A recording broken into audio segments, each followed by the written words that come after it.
Dinarayo ang Marilaki Highway dahil sa magandang tanawin. Pero naging tambayan din ito ng mga kaskaserong motorista kaya hindi maiwasan ang mga aksidente. Para bigyan ng mukha ang balita, Mobile Journal Ivan Tarinque. Nagbago ang vibes ng dating masigla at dinadayong Marilaki Highway nang bisitahin ko ito. Ang paboritong tinatambayan ng riders, vloggers at photographers, iba na ang nakatambay ngayon. Nandito tayo ngayon sa bahagi ng Marilaki na tinatawag na Manukan, isang paboritong tambayan ng mga riders.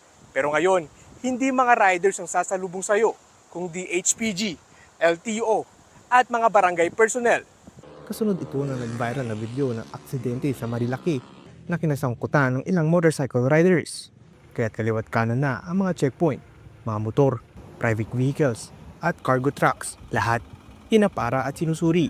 Suportado naman ng ilang riders sa paghihigpit ng pagbabantay. Lalo't sa tala ng PNP HPG, umabot sa 158 ang bilang ng road accidents dito sa Marilaki noong 2024. Sana tuloy-tuloy na rin para naman sa kaligtasan din ng iba. Hindi naman natin nilalahat, pero titigil talaga yung mga makukulit dito.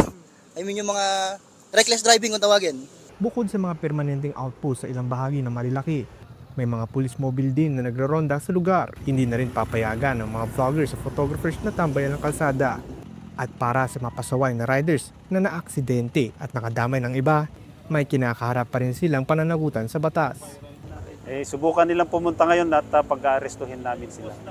Pwede nating makasuhan yun. Reckless imprudence resulting to physical injury, damage to property. Sa ilan, ang pagmamotor ay hindi lang isang libangan, kundi isang paraan upang makapag-relax. Pero hindi ito dahilan para isang tabi ang kaligtasan.